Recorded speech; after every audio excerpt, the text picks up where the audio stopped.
ओम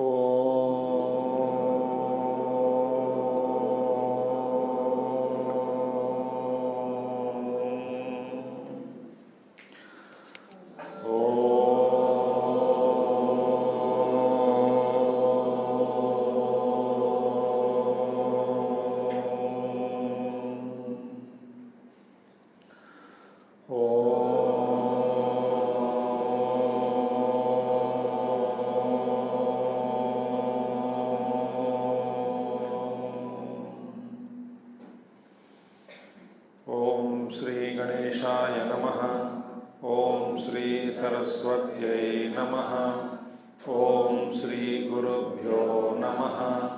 ओम समस्तजनकल्याणे निरतं करुणामयं नमामि चिन्मयं देवं सद्गुरुं ब्रह्मविद्वरं सद्गुरुं ब्रह्मविद्वरम्।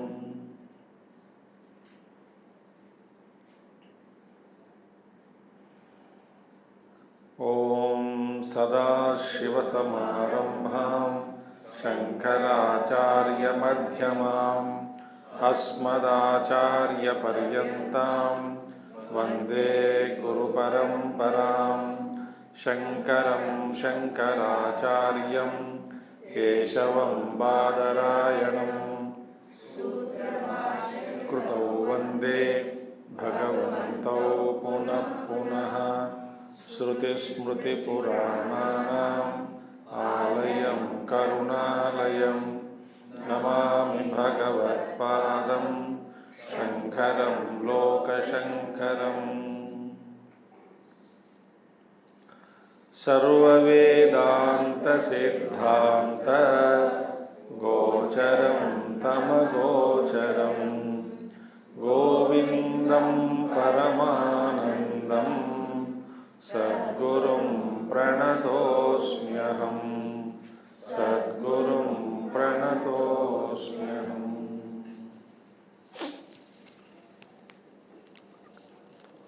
हमिंग आ रहा है, थोड़ा कम करिए, थोड़ा सा हल्का सा। हरिओम।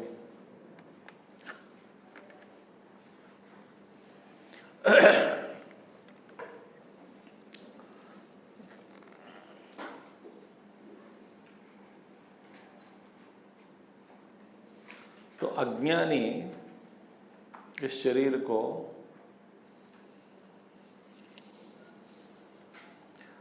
अनेक प्रकार की इच्छाओं की पूर्ति के लिए रखना चाहता है।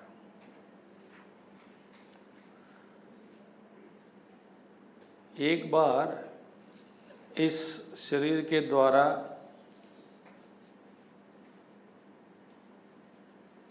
जो प्राप्त करना है, उस ब्रह्म वस्तु को प्राप्त करने के बाद, अनुभव करने के बाद, ज्ञानी को शरीर के प्रति किसी भी प्रकार का मोह ममता नहीं होता है। तो कहा गया किमिच्छन् कस्य वा हेतोः दोह्यं पुष्णाति तत्त्ववित्। तो इस देह की रक्षा, देह की परिपुष्टि, देह पर ध्यान करना रखना किस लिए करता है? ये सब काम कोई आवश्यक नहीं है। वे अपने आप को पूर्ण रूप से इतना बड़ा व्यापक चैतन्य बन गया माने पहला नहीं था ऐसी बात नहीं, बन गया माने जान लिया कि मैं इस व्यापक चैतन्य हूँ। कितना व्यापक हूँ भाई? मुझ में एक कोने में ये सारा विश्व का आभास रूप में प्रतिष्ठित है, मुझ में एक कण जैसे। उस व्यापक चैतन्य में, उस व्यापक चैतन्य के रूप में स्थित होने के बाद कोई एक शरीर के प्रति मोह और ममता रखना इस महात्मा के लिए संभव नहीं होता है। तो इतना तो जान लो, क्योंकि इस पर शंका मत करो कि एक बार अपने आप को जानने के बाद तत्व के रूप में, चैतन्य के रूप में, फिर ब्रह्मांड के प्रति भी मेरी रुचि या इच्छा नहीं होती है, सारी इच्छाएं खत्म हो जाती है। फिर उस चैतन्य सागर में एक शरीर रहे या न रहे, एक कण जैसा है, आभास है, वो भी आभास माने सत्य नहीं है, एपियरेंस है, फेक एपियरेंस। तो रहे या ना रहे क्या फायदा, क्या फर्क पड़ता है। तो इसीलिए इस श्लोक के साथ हमने 254 से लेकर के, श्लोका नंबर 254 से लेकर के अभी तक 418 तक बड़ी विस्तार से निदिध्यासन को देखा है। निदिध्यासन, निदिध्यासन का मतलब क्या होता है? देखिए, श्रवण के द्वारा अज्ञान का नाश होता है। अज्ञान माने जो ऐसे कोई चीज़ है, ऐसा जानकारी प्राप्त होती है श्रवण के द्वारा। मनन के द्वारा शंका दूर हो जाता है, मनन के द्वारा। निदिध्यासन के द्वारा ज्ञान में निष्ठा की प्राप्ति होती है, उसको कहते हैं विपरीत भावना दूर हो जाता है। विपरीत भावना माने मैं वास्तव में चैतन्य स्वरूप हूँ, मैं अपने आप को समझता हूँ मैं शरीर, ये विपरीत भावना। मैं शाश्वत हूँ, मैं अशाश्वत हूँ, ये विपरीत भावना। जो मैं हूँ, हमको मेरा स्वरूप जो है उसको विपरीत अर्थ लेकर के जीता हूँ मैं, उसको कहते हैं विपरीत भावना। सो विपरीत भावना कब नष्ट होता है? शास्त्र श्रवण करने के बाद, मनन के बाद, निदिध्यासन करने से इस ज्ञान में परिपुष्टि होती है। ज्ञान की परिपुष्टि, ज्ञान का जो फल है क्या है? भूले बिना 24 घंटा उसी ज्ञान में रहना, अपने आप को तत्व के रूप में जानते हुए, तत्व के रूप में मानते हुए रहना, व्यवहार करना। सारा व्यवहार आभास के रूप में ही देखना होता है, इसमें कोई सच नहीं है, कोई मोह और ममता किसी भी में, वस्तु में, विधि विधान में, कुछ किसी में भी नहीं होता है। तो निदिध्यासन का मतलब क्या होता है कि निरंतर उपदेश जो भी है, हमने प्राप्त किए उपदेशों पर मन को निरंतर लगाना, निदिध्यासन। हमने क्या कहा? प्राप्त किए शास्त्र उपदेशों पर, उस पर ही हमारा मन का ध्यान लगाना निदिध्यासन है। माने क्या है? Dwelling on the teachings is called nididhyasana. दिध्यास, ध्यास माने क्या होता है? ध्यास माने मन जाना उधर। दिध्यास, निदिध्यास केवल उसी में, उस तत्व में ही उसको जानने के लिए इच्छा से प्रदीप्त ज्ञान, भूले बिना रहना है, उसको कहते हैं निदिध्यासन। ये कैसा संभव है? ये है, ठीक है। कैसा कम संभव होता है? निदिध्यासन, सबसे पहला निदिध्यासन का विधान क्या है? श्रवण। एकाग्र श्रवण निदिध्यासन का एक रूप है। क्या कहा मैंने? एकाग्र चित्त से श्रवण करना निधिध्यासन का ये पहला रूप है। दूसरा है एकाग्र चित्त से, एकाग्र चित्त जोड़ना हर जगह, नहीं तो निधिध्यासन तक नहीं पहुंचे आप। एकाग्र चित्त से शास्त्र का अध्ययन करना निधिध्यासन का दूसरा रूप है। मैं धीरे धीरे जा रहा हूँ। एकाग्र चित्त से पहला क्या है? श्रवण। दूसरा क्या है? स्वाध्याय, शास्त्र का अध्ययन करना दूसरा है। तीसरा है कि संवाद। एकाग्र चित्त से सत्संग में कुछ 4-5 लोगों के साथ, 2 लोगों के साथ, 3 लोगों के साथ, 4 लोगों के साथ बैठकर चर्चा करना,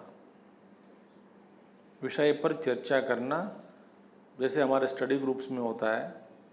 तीव्र इच्छा से, तीव्र एकाग्रता से, विषय से हटे बिना यदि हम लगे रहते हैं चर्चा में, वो तीसरा रूप है निधिध्यासन का। पहला रूप मैंने क्या कहा? श्रवण। फिर बाद में एकाग्र चित्त से स्वाध्याय। फिर तीसरा साथियों से चर्चा, डिस्कशन। अच्छा, तीसरा हो गया। फिर चौथा हो गया कि लिखना। लिखना माने मंत्र जप नहीं। आप कोई विषय पढ़ा है, विषय हमारे चिन्मय मिशन सांदीपनि में हम जब पढ़ते थे, हर संडे को, सैटरडे को हमारी परीक्षा होती थी। अच्छा, परीक्षा कब होता है? क्वेश्चन उसी दिन पता लगता है। उस हफ्ते में या 15 दिन में जो पढ़ाया, वहाँ पे हमारा आचार्य कोई एक क्वेश्चन किसी ब्रह्मचारी को बुला के दे देते। How do you view Vivekachudamani from the standpoint of sadhana? एक प्रश्न।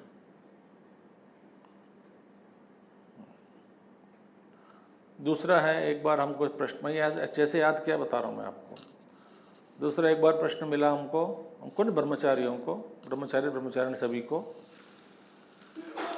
What are the qualities of Nachiketa as you find in the first chapter of Kathopanishad? वहाँ पे कोई लिखा नहीं होता है ये मेरे पहला क्वालिटी है, कोई लिखा नहीं होता वहाँ पे नचिकेत की क्वालिटीज कितनी है। अब हमको पहला अध्याय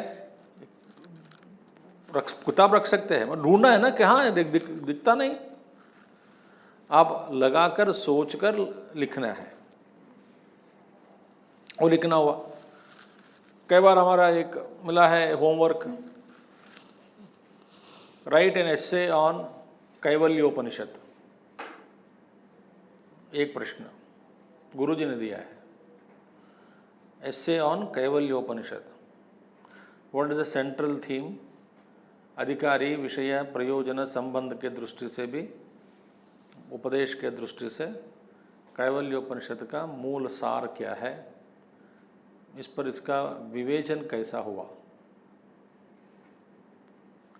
जब ऐसा हम एक प्रश्न को लेकर के, या तो अच्छे विचार, जब आप ध्यान में बैठे हैं, चिंतन, तत्व चिंतन, आपको कोई विचार आया, उसको लिखना, या कुछ भी है वेदांत संबंध में जो कुछ भी आप लिखते रहते हैं, उसको कहते हैं निधिध्यासन, और एक निधिध्यासन का रूप है।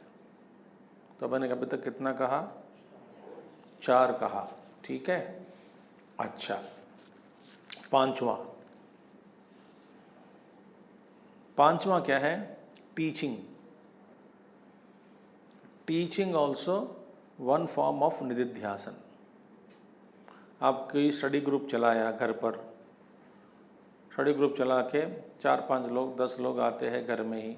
हमारे गुरुदेव का आशय यही था कि सभी लोग स्टडी ग्रुप शुरू करें। तो वे कहते थे स्वरी ग्रुप शुरू करो, 4 तुम पढ़ो, उस पर मंथन करो, चिंतन करो, जाओ, अपना ज्ञान को बांटो। बांटो माने लेक्चर मत बने वहाँ पे बैठ के, चर्चा कराओ।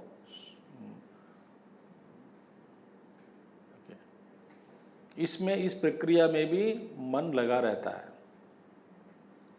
ये है 5वें प्रकार का निदिध्यासन। ये एक दूसरा रूप है। सबके अलावा इन एडिशन टू ऑल समाधि अभ्यास, समाधि माने एब्जॉर्प्शन, एक ही विचार में, ब्रह्म चिंतन में मन को पूर्ण रूप से डुबा देना, इस अभ्यास भी निदिध्यासन है।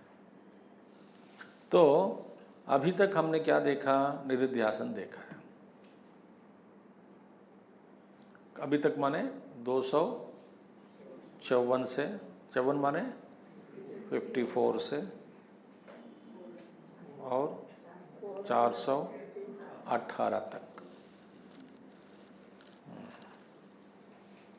ठीक है।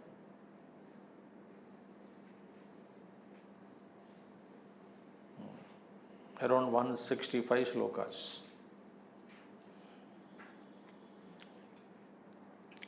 अब यहाँ से लेकर के अप टू 471 पकड़ो, 471 तक, 419 से लेकर के 71 तक पकड़ लो, आप ले सकते, वहाँ तक ले सकते हैं। अब क्या है? जीवन मुक्ति फल। फल क्या है? ये फल के बारे में, जीवन मुक्ति का फल जो है, ज्ञान का फल जो है, वो बताते हैं। ज्ञान का फल, ज्ञान का फल क्या है? जीवन मुक्ति। यही टॉपिक है अभी। तो 254 माने आपने देखा है कौन सा श्लोक है? जाति नीति कुल गोत्र दूरगम से शुरू होता है। 254 यही श्लोक है, जाति नीति कुल गोत्र दूरगम, 254वां श्लोक।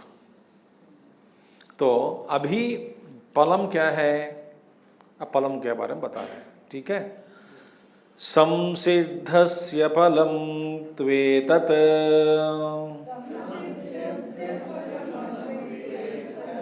जीवन मुक्तस्य योगिनः बहिरन्तः सदानन्द रसास्वादनमात्मनि संसिद्धस्य फलं त्वेतत् जीवन्मुक्तस्य योगिनः।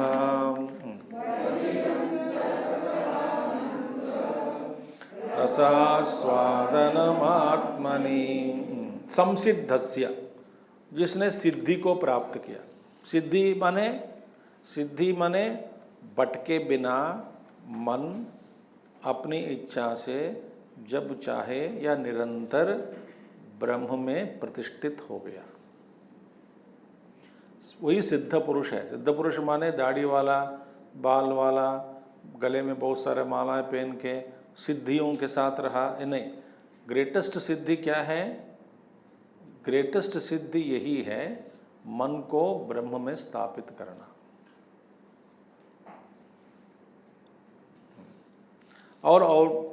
और व्यवहार काल में भी उस ज्ञान को खोए बिना, ब्रह्म ज्ञान खोए बिना, और इशारा देने मात्र से मन वापस लौटकर ब्रह्म में प्रतिष्ठित होना, ये सिद्धि है। ध्यान से सुन रहे हो ना? ये सिद्धि है। तो सम्यक रूप से सिद्धि, संसिद्धस्य, जिस संसिद्धस्य में जिसको ये सिद्धि मिली, उस व्यक्ति को फलम क्या है? संसिद्धि कौन होता है? जीवन मुक्तस्य योगिनः, जीवन मुक्त योगी के लिए फल है। जीवन मुक्तस्य योगिनः फलम, जीवन मुक्ति योगी उसका फल क्या है? बहिरंत सदानंद रस आस्वादनम आत्मनि, यही फल है। देखिए, हमें ये फल मिला है तो ये जीवन मुक्ति का प्रतीक है। जीवन मुक्ति का लक्षण क्या है? एक इशारा दे रहा है। बहिहि अंतः, ध्यान से सुनना। हम क्या समझते हैं? कहीं अंदर जाओ, जब शांति मिलेगी, दुनिया की ओर देखो, अशांति ही अशांति है। किसको ऐसा लगता है? कच्चा साधक को लगता है। कच्चा साधक सोचता है दुनिया से दूर भागे, एकांत में बैठे। संपर्क में, दुनिया से संपर्क में रहने से मेरे आनंद का भंग हो जाता है। जीवन मुक्ति के लिए बाहर भी अंदर भी एक ही ब्रह्मानुभव, ब्रह्म आनंद रस आस्वादनम। देखिए, उस शाश्वत आनंद का वो आस्वाद लेते रहते हैं। कहाँ? आत्मनि। ये है जीवन मुक्ति का फल। अब इससे हमें पता लगता है कि हमें, स्वामी जी, सत्संग में शांति मिलती है। इसका मतलब सत्संग के बाद अशांति ही अशांति है। अकेला एकांत में बैठने से शांति मिलती है। इसका मतलब कोई आया, शांति का भंग हो गया।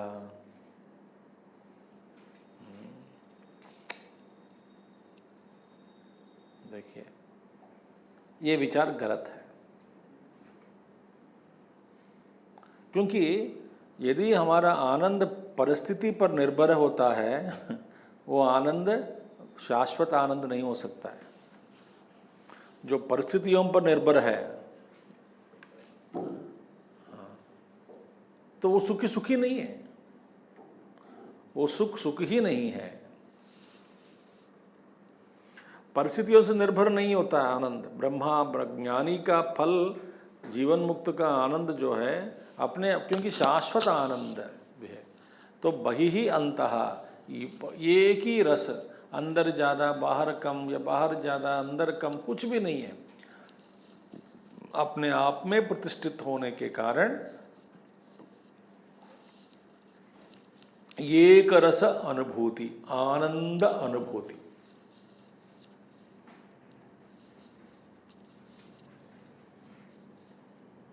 प्रफुल्ल अनुभूति। प्रफुल्ल माने मालूम है ना? प्रफुल्ल माने फुल्का। फुल्का जब फूल जाता है ना, वैसे आनंद फूल जाता है। वाह! उस आनंद रस में जो निमग्न हो गया, उसको अंदर और बाहर सब कुछ ब्रह्मानंद रसम।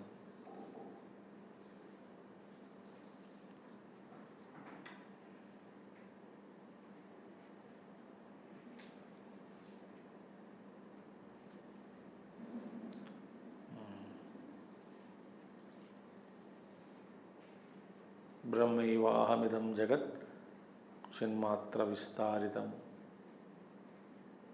सकलं जगत् चिन्मात्र विस्तारितम्, आनंद रूप विस्तारितम्। इस जगत का आविर्भाव जो भी दिखाई दे रहा है, सब कुछ आनंद ही आनंद है। इसे सौंदर्य लहरी, शिवा आनंद लहरी। देखिए, आनंद लहरी तो आनंद के तरंगों में रहते हैं। कविता की दृष्टि से मैंने अंदर और बाहर आनंदी आनंद भोगता है। ठीक है, यह है फल। ज्ञान का फल क्या है? नित्य, निरंतर, अटूट, बहिः अंदर और बाहर भी आनंद का ही अनुभव होता है। हमारा आनंद क्या है? Depending on conditions. हमें सोचना चाहिए। माने एक कभी बिजली गई, नाराज हो गए, खाते खाते पत्थर आ गया, नाराज हो गए, नमक ज़्यादा हो गया, नाराज हो गया। मैं क्लास में, पता नहीं आपको, या संडे गया था उधर ऊपर क्लास में, वहाँ एक थॉट मैं शेयर कर रहा था महात्मा का।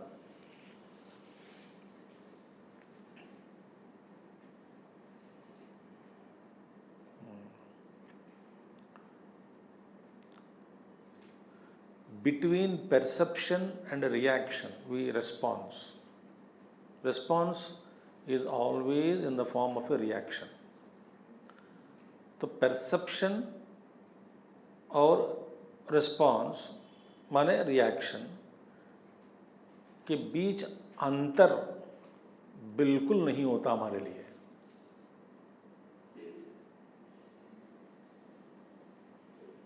माने कुछ देखा, उसका रिएक्शन तुरंत हो जाता है।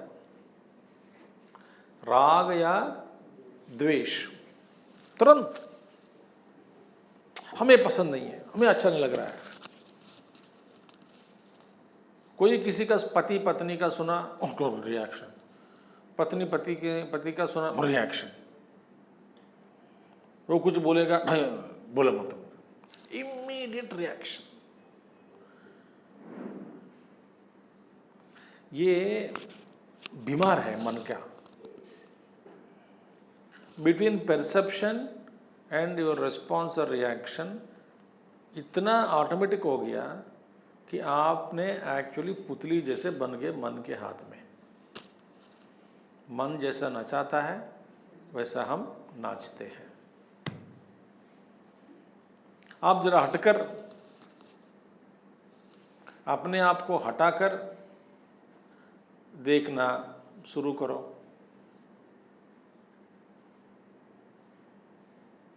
अभ्यास से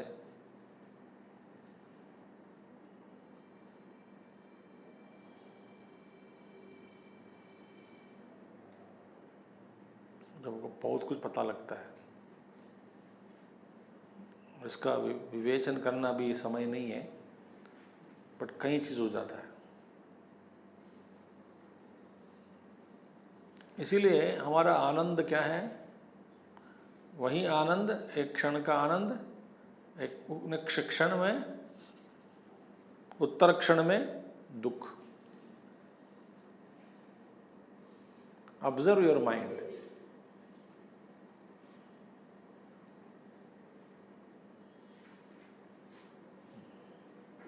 ठीक है, तो महात्मा का क्या है? निरंतर आनंद, अंदर भी बाहर भी, किसी भी हालत में, किसी भी परिस्थिति में, क्योंकि ये सब मिथ्या है। मिथ्या है इसीलिए वे अपने स्थान से गिरता नहीं। अंदर ज्ञान की स्थिति से वो गिरेगा नहीं। ठीक है, ये अद्भुत श्लोक है। यही फल है, ज्ञान का फल।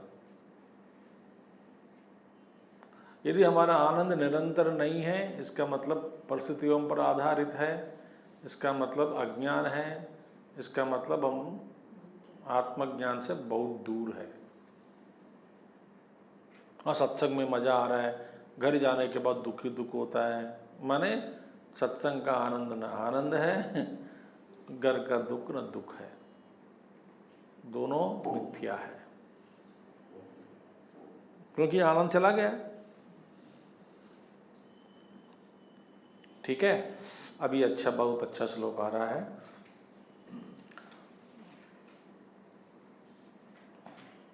एक काम अभी कर देता हूँ। 421 वर्ष में मैंने सुनिए ना आप, यही रिएक्शन हो रहा है आपका। मैंने अभी बताया परसेप्शन एंड रिएक्शन। तो कितना कैसे रिएक्ट हो गए आप लोग। 421 में जो पहला लाइन है, यदि उत्तरोत्तराभावः पूर्वपूर्वन्तु निष्फलम, that line is not there in some text books.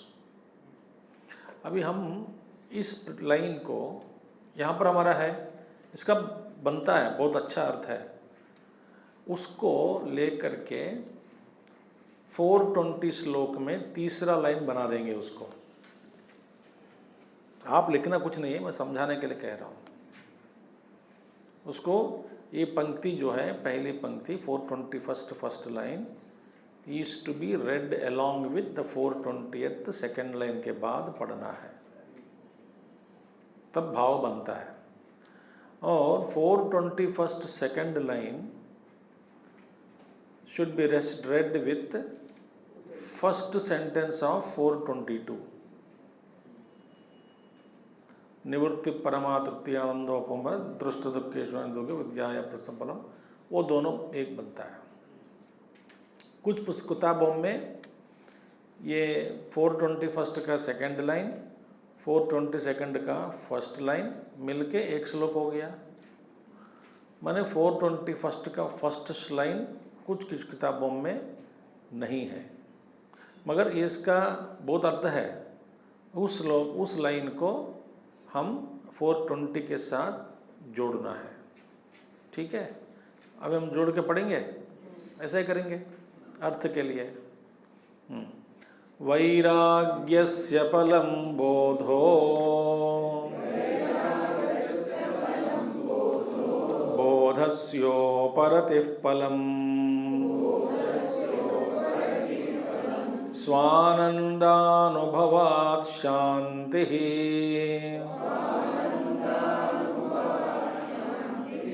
एषैवोपरतेः फलम्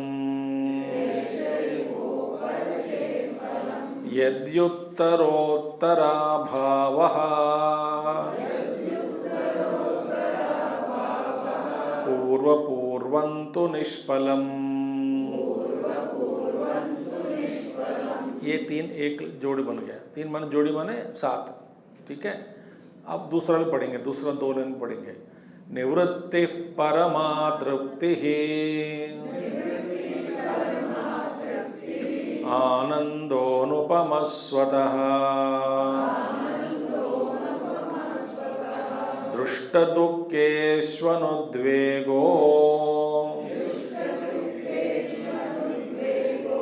विद्याया प्रस्तुतं फलम्। ठीक है, अभी हम देखेंगे। भगवान कहते हैं वैराग्य का फल बोधः। अब किसका फल वैराग्य बनता है? यहां से वैराग्य का फल से शुरू किया, ध्यान से सुनिए प्लीज। कार्य कारण, कारण और कार्य, कारण कार्य, कारण कार्य बता रहे हैं। वैराग्यस्य फलम बोधः, वो देखेंगे बाद में। वैराग्य का फल बोध है, बोध माने ज्ञान। अब किसका फल वैराग्य बनता है फिर? मैंने वैराग्य हुए बिना ज्ञान प्राप्ति नहीं होगी, इससे ये साबित हो गया।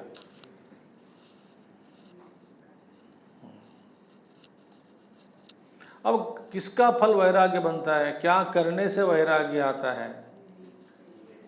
वो तो वहाँ देख, कर्मयोग।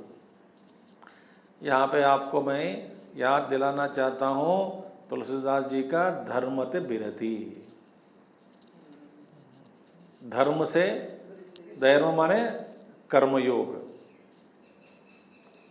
धर्म माने क्या है? धर्म को जानने से कोई फायदा नहीं है ना, धर्म को करना है।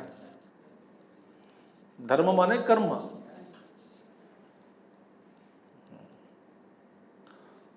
ठीक है। सो कर्मयोग, सही ढंग से कर्मयोग का अनुष्ठान करने से ही, वहाँ ही जोड़ना है, सही ढंग से सद्भाव से कर्मयोग का अभ्यास करने से आपको धीरे धीरे वैराग्य की ओर ले जाएगा। अच्छा,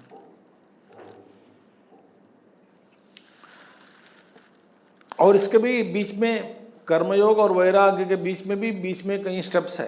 क्या होता है? कर्मयोग यदि करने से, कर्मयोग का फल क्या है? नहीं, तुरंत नहीं होगा वैराग्य, इसके अंतर कुछ सीढ़ियां हैं।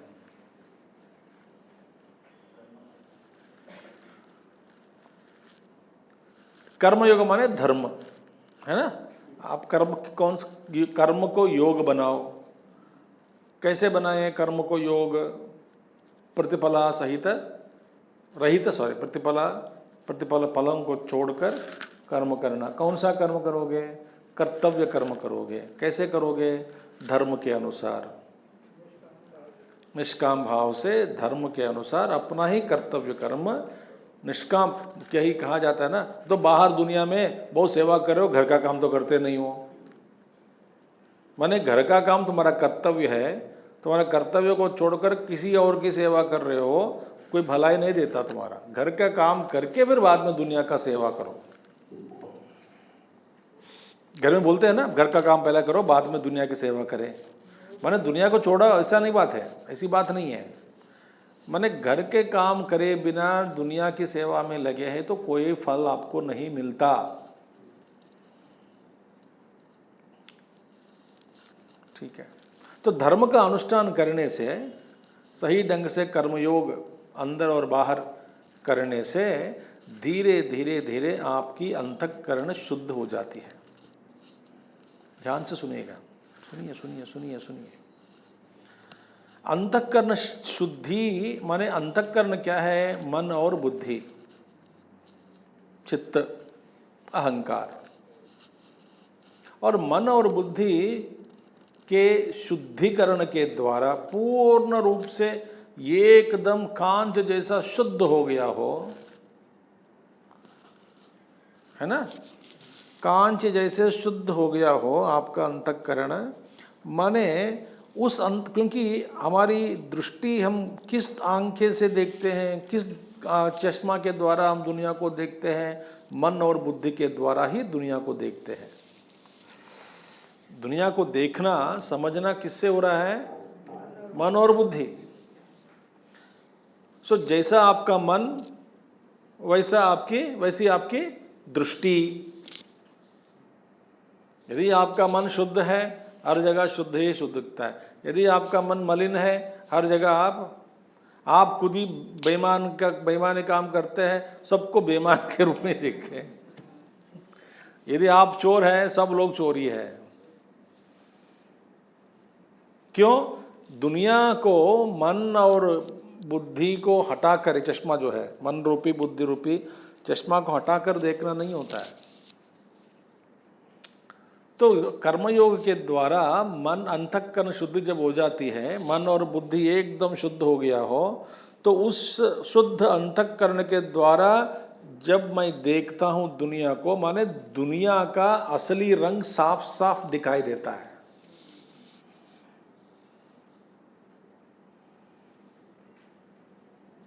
अंडरस्टैंडिंग?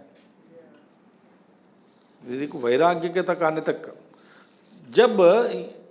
जब आपको दुनिया का असली रंग साफ साफ जब दिखाई पड़ जाता है, तुरंत इसका पर्यवसान यही होगा, वैराग्य।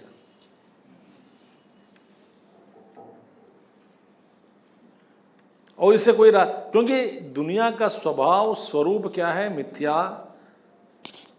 चल कपट इत्यादि सार से भरे हैं, अशाश्वत है।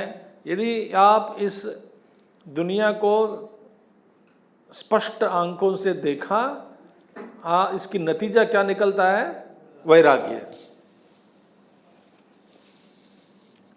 ठीक है, तो कर्मयोगस्य फलम वैराग्यम। वैराग्य का मतलब क्या है?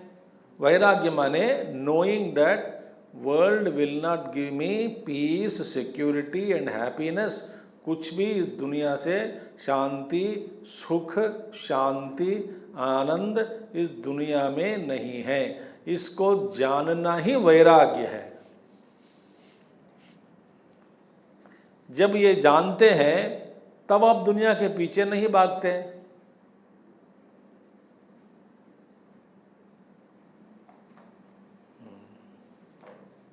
संसारोयम अतीव विचित्रः।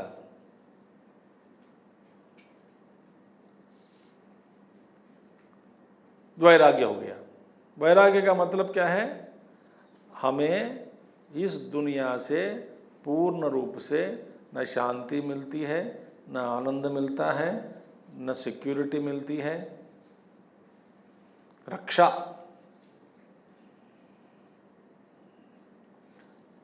कैसे जान लिया भाई? क्योंकि दुनिया साफ साफ दिखाई दिया। कैसे दिखाई दिया भाई? मैंने कर्मयोग का अभ्यास किया। कर्मयोग का फल यह है, नतीजा। तो कर्मयोगस्य फलम वैराग्य। जब आप वैराग्य हो गया, आपको वैराग्य का फल क्या है? ज्ञानम। ज्ञानम। और वैराग्य और ज्ञान के बीच में भी कई सीढ़ियां हैं। जैसे मैंने क्या कहा पहले, कर्मयोग और वैराग्य के द्वारा इसके बीच में भी कई सीढ़ियां हैं। इसी तरह वैराग्य आपको मिलने के बाद ज्ञान की प्राप्ति में इसके बीच में ज्ञान फलम, वैराग्यस्य फलम बोधः। मगर बोध की प्राप्ति से पहले ही कई सीढ़ियां हैं, चढ़ना पड़ेगा। वे क्या होता है? कई सीढ़ियां। वैराग्य जब हो गया आपको, जब देखिए, वैराग्य जब दुनिया से हो जाता है, फिर आप खोज में लग जाते हैं कि सुख और शांति दुनिया में नहीं है तो कहाँ है। ऐसे खोजते खोजते ही आप यहाँ पर पहुँच गए। यहाँ पर माने आध्यात्मिक शास्त्र। कहाँ क्यों पहुँचे? खोज।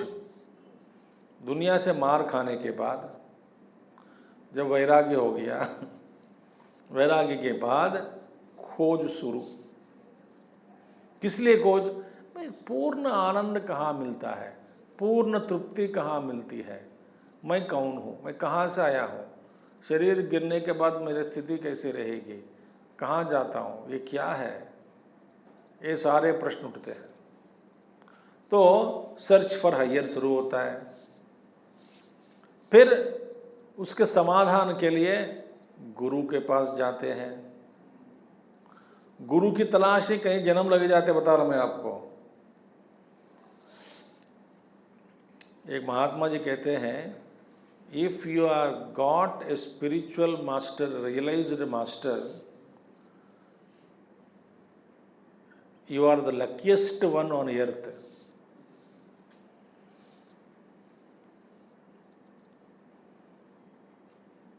If you have got a master who has realized the truth, like we all got Gurudev,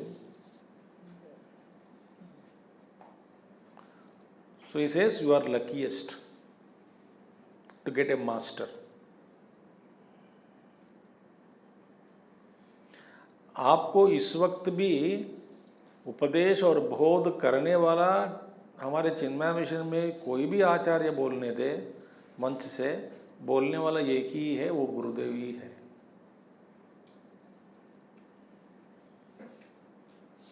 सारे कठपुतलियां हैं। तो गुरु के पास जाना। गुरु क्या करेगा? शास्त्र सिखाएगा, श्रवण, शास्त्र में श्रवण, मनन, निधिध्यासन, इस सब के द्वारा तो क्या होगा, इस श्रवण मनन निधिध्यासन करने से धीरे धीरे धीरे अज्ञान निवृत्ति, संशय निवृत्ति और ज्ञान प्राप्ति। तो वैराग्य से फलम क्या हुआ, बोधः। और बोध क्या है, बोध, बोधस्य उपरतः फलम। फिर ज्ञान का फल क्या है, उपरति। उपरति माने इस दुनिया में कोई शांति कुछ भी नहीं है, ऐसे अभी स्पष्ट हो गया। स्पष्ट हो जाता है तो उपरति। उपरति माने टोटल विथड्रॉयल। विड्रॉयल माने दुनिया से हट गए, ऐसे नहीं, हमेशा निरंतर। उपरति का माने, रति माने अंदर, अंदर आराम, अंदर आराम हो गया वो। उपरति माने एकदम शांत हो गया अंदर, मन में शांति। क्योंकि बाहर जैसा जो चल रहा है प्रारब्ध के अनुसार चलता है, मेरी शांति का भंग नहीं होता किसी भी हालत में, किसी भी स्थिति में, पारिवारिक स्थिति हो, देश की स्थिति हो। आंतरिक जो शांति को मैंने प्राप्त किया, उस शांति का भंग, ध्वंस किसी भी हालत में नहीं होता। उपरति माने एकदम अंदर आराम ही आराम। उस आरामता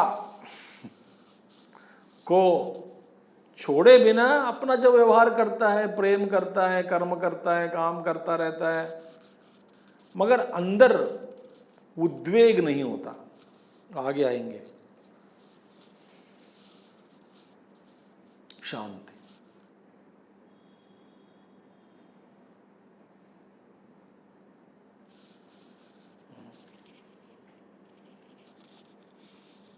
देखिए, तो उपरति फलम। दुनिया में कुछ भी हो जाए, अंदर आंतरिक शांति कभी टूटती नहीं।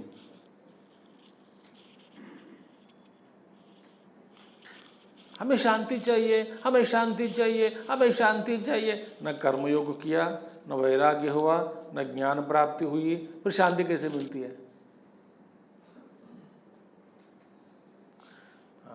शांति करके कोई एक टुकड़ा हो तो किसी ने कोई बांट सकता है टुकड़ा, लो शांति का टुकड़ा।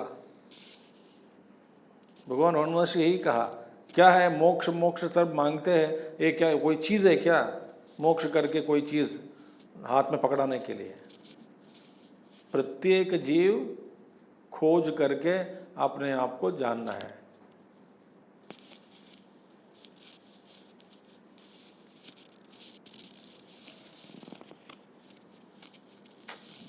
गुरु क्या करता है? रास्ता दिखाता है, चलने का काम अपना है। गुरु कहता है सुबह उठो, उठने का काम किसका? आप ही उठाओ, नहीं होगा। गुरु को लाखों लाखों शिष्य है, सबके पास जाके जगाते रहते हैं क्या? बोल दिया बस हो गया। सो वैराग्यस्य फलम बोधः, बोधस्य उपरति फलम। उपरते फलम क्या है? उपरति का फल क्या है? स्वानंद अनुभवात शांति ही। शांति उपरति का फल है। किस तरह की शांति? स्व आनंद अनुभवात।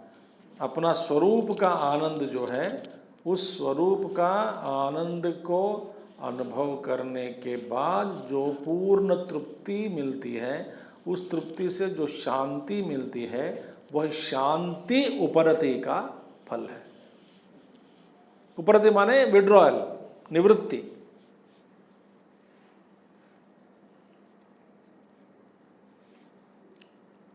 जैसे मुंडकोपनिषद में कहा गया कि दो पक्षी है ना, पेड़ में, नीचे वाला पक्षी एक, दूसरा ऊपर वाला पक्षी, ये सब उसी तरह आप जान लो। और यदि उत्तरोत्तर अभाव पूर्व पूर्वंतो निष्फलम। अब ये कह रहे हैं, अब ध्यान से सुनिए, तीसरा लाइन, वैराग्य उपरति, वैराग्य बोध उपरति शांति, है ना, विचार है ना। अब ये भगवान कह रहे हैं यदि उत्तरोत्तर अभाव पूर्व पूर्वोत्तर, यदि इसका मतलब क्या है, without the former one the latter one is impossible. माने कर्मयोग के बिना वैराग्य संभव नहीं है, वैराग्य के बिना बोध संभव नहीं है, बोध के बिना उपरति संभव नहीं है, उपरति के बिना शांति संभव नहीं है। निष्फलम भवति, निष्फलम माने दूसरा अर्थ क्या होता है, इसका मतलब क्या है, यदि आपको वैराग्य, ध्यान से सुनिए, यदि वैराग्य आपको ज्ञान नहीं दे रहा है, वो वैराग्य निरर्थक है।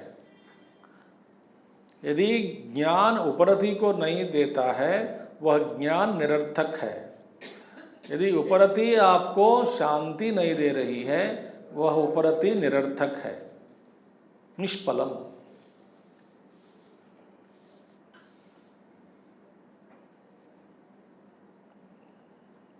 क्लियर? माने वैराग्य के बिना ज्ञान संभव नहीं है, और यदि इसका मतलब दूसरा क्या है, वैराग्य के बिना ज्ञान संभव नहीं है, माने जो ज्ञान बिना जो वैराग्य है वह वैराग्य निरर्थक है। यदि वैराग्य ज्ञान रूपी फल को नहीं दे रहा है, इसका मतलब वह वैराग्य बेकार है, कोई प्रयोजन नहीं है इसका, कोई प्रयोजन सिद्ध नहीं होता, नहीं हुआ, सॉरी, नहीं हुआ तो निरर्थक है, निष्प्रयोजनम। आप इतने ज्ञान आप सुनते जा रहे, सुनते जा रहे, सुनते जा रहे, सुनने के बाद बोधस्य फलम उपरति, यदि आप में उपरति नहीं हो रही है, इसका मतलब ज्ञान बेकार है। उपरति हो गई, शांति नहीं है, इसका मतलब उपरति उपरति नहीं है, उपरति निरर्थक है।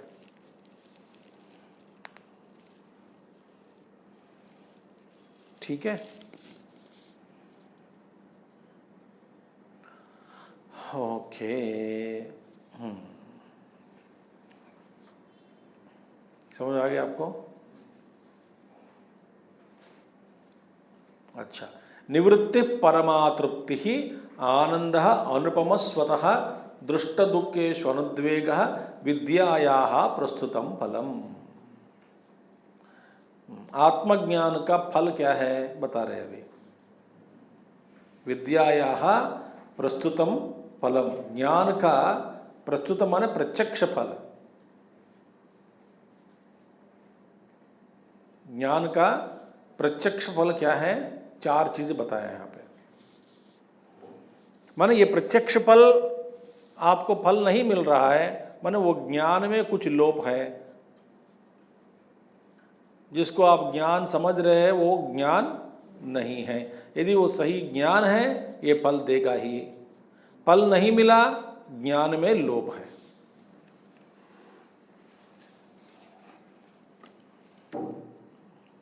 साफ साफ इक्वेशंस है। कौन सा फल है? सबसे पहला फल निवृत्ति ही।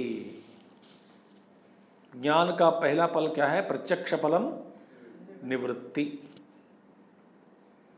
निवृत्ति means unnecessary involvement in all unnecessary matters.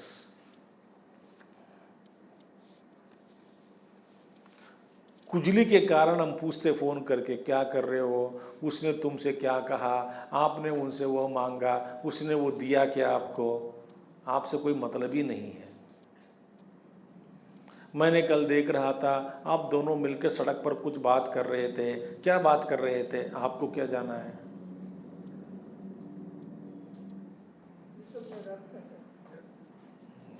मैं बचपन में बहुत बहुत छोटा था मैं तब, एक बड़े महात्मा जी थे, अभी वो तो 83-84 में चले गए, ग्रेट महात्मा, ग्रेट महात्मा। तो उन्होंने पतंजलि योग सूत्र पढ़ा रहे थे, पतंजलि योग सूत्र, वो ब्लैक बोर्ड लेके सूत्र तेलुगु में लिख के पढ़ाते थे, ग्रेट टीचर। मैं छोटा था ना, योग सूत्र क्या समझ में आ जाता है। बैठ गया सत्संग में, उनसे महात्मा जी है, बड़े प्यार करता हूँ, तो उनके पहले बैठ कर देख रहा था कि क्या लिख रहे हैं। उन्होंने जो जो कहानी बोलते हैं ना, कहानी याद आ जाती है ना, कहानी तो सुन सकते हैं, सूत्र छोड़ दो। वैराग्य के बारे में बता रहे थे कि उन्होंने सबको समझाने के लिए कि तुम जा रहे हो किसी काम पे, वहाँ पे 10 लोग रोड पे बैठ के नहीं, खड़े खड़े कोई कुछ चर्चा कर रहे हैं या युद्ध कर रहे हैं या आर्गुमेंट कर रहे हैं, बहस कर रहे हैं एक दूसरे के साथ, ठीक है। आप अपने काम पे जा रहे हैं, आप भी उधर जाके थोड़ा देखते हैं, खड़े खड़े क्या हो रहा है भाई, क्या हो रहा है, क्या हुआ, पूछते हैं ना। ऐसे दुर्गुण के बिना रहना ही वैराग्य है। वे कहते हैं कि 4-5 लोग युद्ध कर रहे हैं, बहस कर रहे हैं एक दूसरे से, तुमको क्यों जाना है उधर।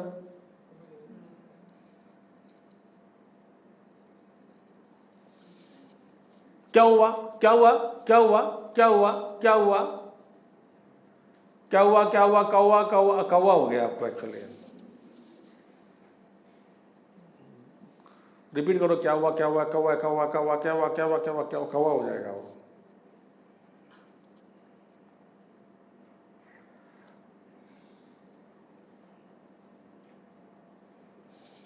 तो निवृत्ति ही,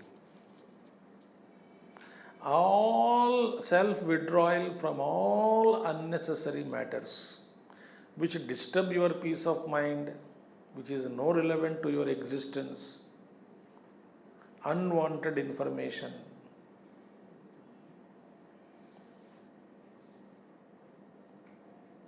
आप इस निवृत्ति फल है, निवृत्ति साधन नहीं है। यहाँ पे स्वभाव से ज्ञान के कारण आप निवृत्त हो जाते हैं, ऐसा नहीं कि निवृत्ति साधना करनी है, नहीं नहीं, आप कोई प्रयत्न नहीं करते हैं निवृत्ति में, निवृत्ति फल है, ये ज्ञान का फल है निवृत्ति। सबसे पहला क्या है, निवृत्ति ही। दूसरा परमातृप्ति ही, परम तृप्ति, वाह, परमातृप्ति, ग्रेट कंटेंटमेंट। देखिए, परम तृप्ति, अपने आप में पूर्णत्व का महसूस करते हुए आप तृप्ति पा लिया।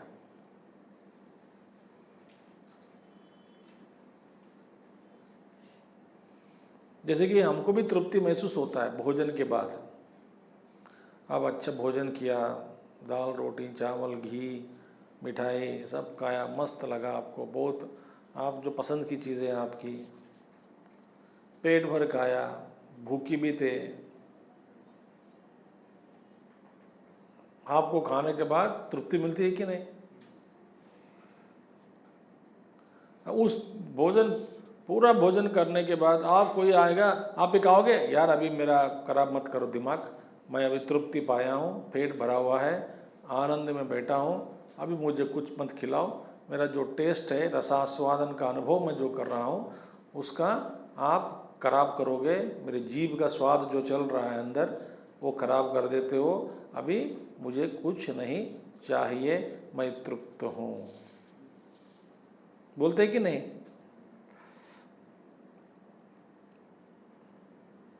परमातृप्ति। चलो हम पंचदश में वहाँ तक पहुँच गएंगे, 7वें अध्याय तक। 7वें अध्याय में तृप्ति दीप प्रकरण, और तृप्ति का विश्लेषण किया विद्यारण्य मुनि ने। तृप्ति, फिर आनंद अनुपमः, स्वतः स्वभावतः अनुपम आनंद। अनुपम आनंद माने किसी के साथ आप उस आनंद को लेकर के तुलना नहीं कर सकते। इनकंपेरेबल जॉय। तीसरा फल है ज्ञान का। ज्ञान का तीसरा फल क्या है? अनुपमा आनंद। समझ में आएगा ना? अनुपम आनंद। तो पहला फल क्या है? निवृत्ति। दूसरा फल क्या है? परमातृप्ति। तीसरा क्या है? अनुपम आनंद। चौथा क्या है? दृष्ट दुखेषु अनुद्वेगः। वहां पे दुष्ट नहीं, दृष्ट, DR होना चाहिए हिंदी में। किताब में यहाँ पे मेरे दुष्ट लिखा है, दुष्ट, दुष्ट नहीं, दृष्ट। दृष्ट दुखेषु, ऐहिक दुखों में मन कभी भी अनुद्विग्न है, माने उद्विग्न नहीं होता। उद्विग्न माने बस इसको कहते हैं उद्विग्न। देखो मैं हाथ हिला रहा हूं ना, ये है एजिटेशंस, विक्षिप्त, चित्त विक्षिप्त हो जाता है। दुःखेष्वनुद्विग्न मनाः सुखेषु विगत स्पृहः वीतराग भय क्रोधः स्थितधीर्मुनिरुच्यते। सेकंड अध्याय, आई थिंक 55 और 56 श्लोक। दुखेषु अनुद्विग्न मनाः, जिसका मन दुखों में उद्विग्न नहीं होता। सुखेषु विगत स्पृह, सुखों में अपने आप को भूलता नहीं। स्पृह को खोता नहीं, अपने आप को भूल जाते सुख में, खो गए नहीं। दुखेषु है दृष्ट दुखेषु अनुद्वेगः, ये चौथा फल है।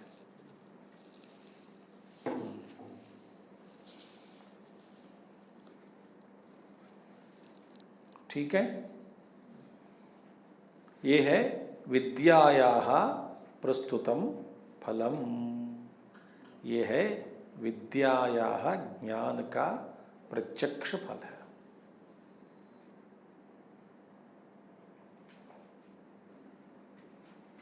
तो वैराग्य के बिना बोध नहीं है, बोध के बिना उपरति नहीं है, उपरति के बिना शांति नहीं है।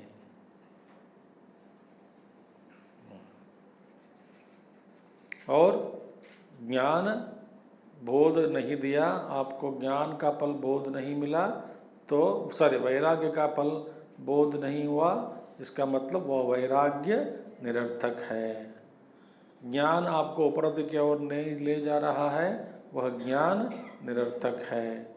उपरति आपको शांति नहीं दिला रही है, वह उपरति निरर्थक है।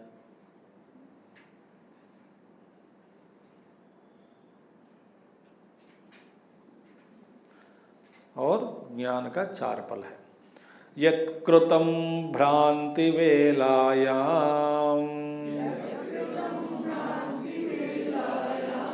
नाना कर्म जुगुप्सितम् पश्चान्नरो विवेकेन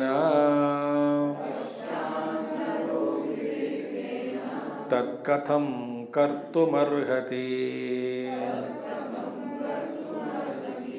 यत्कृतं भ्रांति वेलायां नाना कर्म जुगुप्सितं पश्चान्नरो विवेकेन तत्कथं कर्तुमर्हति। देखिए, भ्रांति में, भ्रांति काल में, मोह काल में, नशा में, दारू के नशा में, कौन सा नशा चढ़ गया हमको? माया नशा, माया मदिरहा। माया मदिर माने माया रूपी दारू हम सब पिए हैं।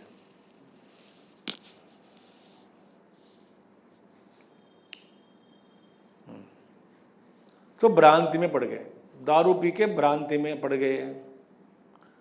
सो उस भ्रांति में नाना कर्म जुगुप्सितम यत्कृतम, उस भ्रांति काल में हम सब जो कर्म जुगुप्सित कर्म, जुगुप्सा माने जो घृणित कर्म, निंदनीय कर्म हम जब करते हैं, क्यों? नशा के कारण। नशा में पड़कर किसी की हत्या कर दी, किसी की निंदा कर दी, माता पिता को डांट दिया, माता पिता को भी मार दिया, घरों में को बहुत शोर मचाया, सामान को फेंक दिया, नाना अत्याचार किया, सब लोग द्वेष करने लगे, वमन किया हर जगह, सबको गाली देने लगा।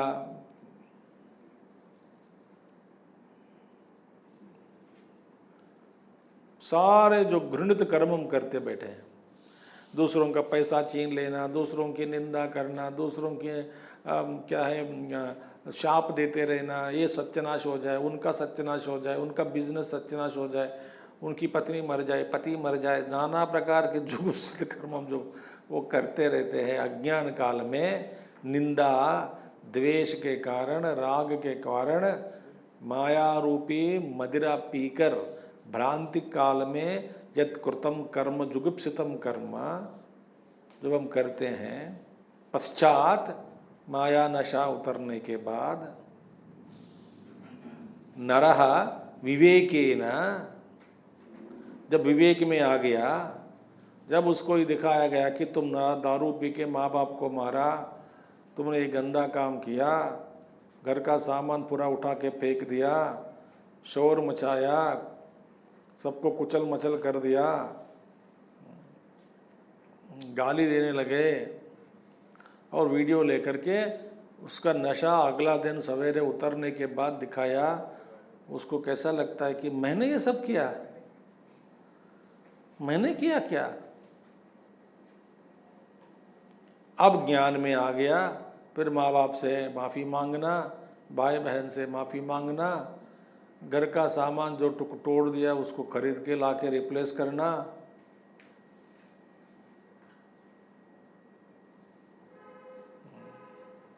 काम क्रोध लोभ मोह मद मात्सर्य ईर्ष्या द्वेष असूया इत्यादि अनेक प्रकार के जुगुप्सित कर्म, निंदनीय कर्म, इन सब गुणों के कारण, इन गुणों के कारण, दुर्गुणों के कारण अनेक प्रकार के निंदनीय कर्म हम कर रहे हैं। ज्ञान के बाद पश्चात नरः, कि महात्मा जी कहते हैं पहले पश्चात नरः, नरः माने मनुष्य, इसके पश्चात माने उतरने के बाद, ज्ञान की प्राप्ति के बाद, माने पहला कौन थे? वानरः, पश्चात नरः बन गया। महात्मा जी व्याख्यान में कहते हैं पहले वानर था, इसलिए बंदर था, इसलिए वो ऐसा किया, अभी नर बन गया, जो पूंछ है वो कट गया, अभी वानर से नर बन गया। तो तब क्या हुआ? विवेक के साथ तत्कथम कर्तुम अर्हति, फिर कर्म के पीछे कैसे भागता है? मोह के कारण अनेक प्रकार के कर्म, अनेक प्रकार के फल भोगना चाहते हैं। यदि ज्ञान हो गया, ज्ञान मिला, हमको ये पता चला कि संसार पूरा ये सब माया है, मिथ्या है, इसमें कोई कुछ नहीं है, जो दिखाई दे रहा है वो वास्तविक रूप से सच नहीं है, जो सुख वास्तविक रूप से सुख नहीं है, क्योंकि वो सुख दुख रूप में बदलता है, जो दुख नहीं है क्योंकि वो दुख का भी अंत हो जाता है, न आदमी सच है क्योंकि आदमी भी मर जाएगा, पति पत्नी पिताजी माताजी दादाजी दादी नाना नानी भाई बहन चाचा चाची सब लोग मरने वाला ही है एक दिन। उस लाइन में हमारा भी लाइन आ जाएगा और हमको भी देखकर कोई बोलेगा वो अंकल मर गया।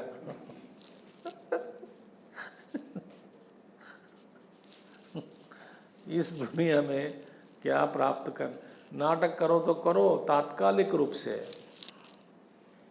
सब कुछ अस्थायी रूप से है, ज्ञान के बाद ये ज्ञान जब मिला तब फिर दुनिया से कुछ मांगने की इच्छा, प्राप्त करने की इच्छा, दौड़ के कुछ करने की इच्छा सब दूर हो जाता है।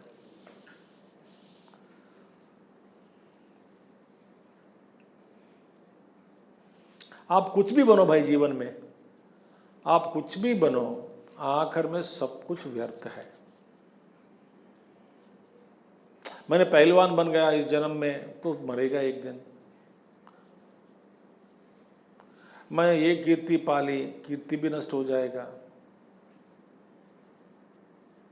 मेरे नाम रोशन में लाया, कौन लाया? अपने आप। अच्छा, अपने आप लाया, मेहनत करके मेरे नाम रोशन में लाया, रोशन कर लिया मैंने, कराया, अपने नाम को मैंने कराया। अच्छा, बड़ी अच्छी बात है, कब तक रहेगा?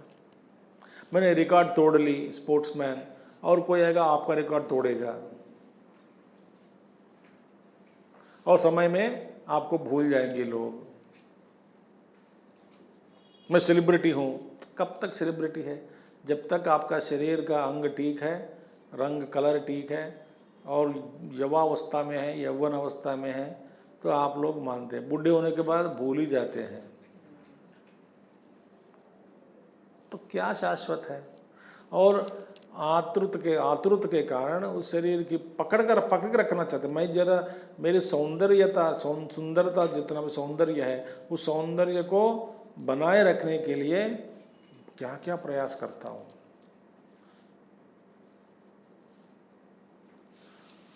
देयरफॉर ज्ञान प्राप्त करने के बाद ये समझ में आ गया कि मैं शुद्ध चैतन्य शाश्वत हूँ, कर्म अशाश्वतम, तत्कथम कर्तुम अर्हति। तूने कैसे कर सकता है वो? ज्ञान के बाद प्रपंच के पीछे, दुनिया के पीछे भागना, गलत काम करना, राग द्वेष से व्यवहार करना कैसे कर सकता है? भाई मदिरा पीकर, माया मदिरा पीकर मैंने गलत काम किया, अभी मेरा ज्ञान हो गया, होश में आ गया हूँ, मैं इन सब से दूर भागता हूँ। हमें कुछ नहीं करना है। ये ज्ञान की स्थिति है, एक ज्ञान का फल है। ओम पूर्णमदः पूर्णमिदं पूर्णात् पूर्णमुदच्यते पूर्णस्य पूर्णमादाय पूर्णमेवावशिष्यते। ओम शांति शांति शांति। हरि ओम श्री गुरुभ्यो नमः। हरि ओम सद्गुरुनाथ महाराज की जय।